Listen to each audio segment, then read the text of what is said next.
And Martha was a much more challenging person to learn from, because she's much more, I don't know, not reserved, but like hard to crack in a sense. And that was my forte, was cracking, hosts, celebrities. And she was out of prison?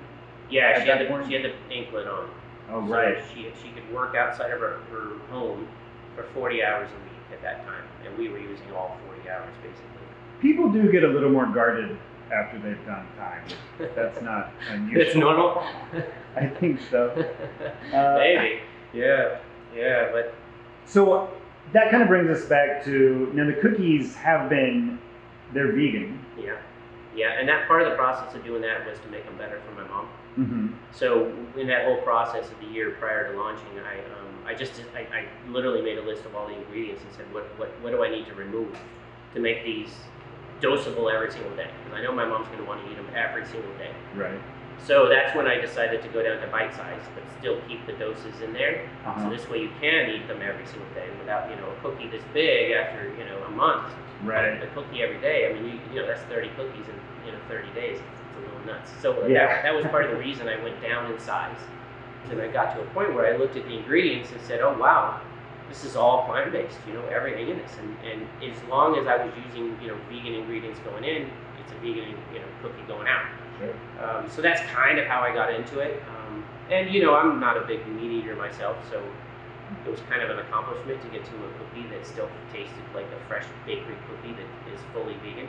Sure. And that's part of, we do have an issue because, we made these cookies for everybody.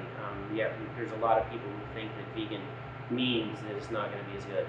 Right. And so that part has been challenging for us, to try to convince people that, vegan is just a term to say that these cookies are,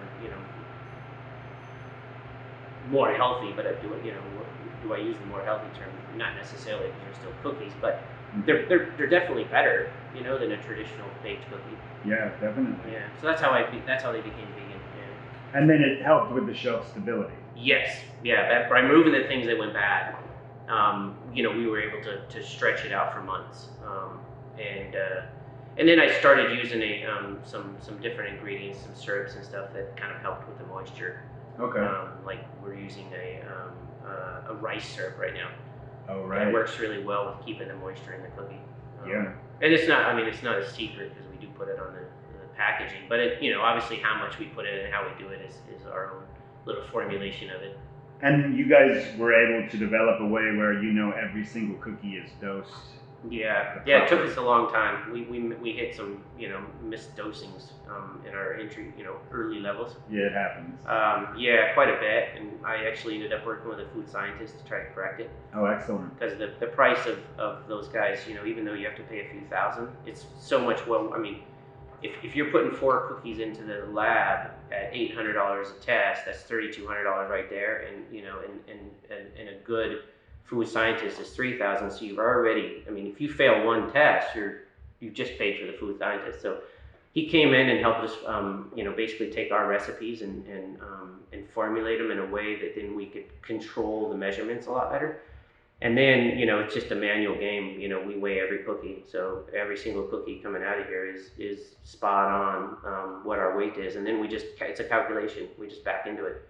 So as long as we know at the top end, and there was a whole thing, this is part of it that lost me to begin with, to have the food scientists come in, because there's a water loss you get by baking the cookie, so your dough is heavier than the final cookie in the exact same pieces. Sure. So in order to dose the final cookie correctly, you have to calculate that water loss. So you have to make the cookies, calculate the water loss, and then go all the way back to the top where you're putting the distillate in it to have the right amount to be put in there.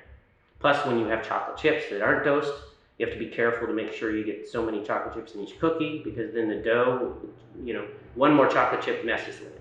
Right. So you have to be really careful of that, and there's a lot of steps you have to take in the actual making of the cookie to ensure that you're hitting your potencies.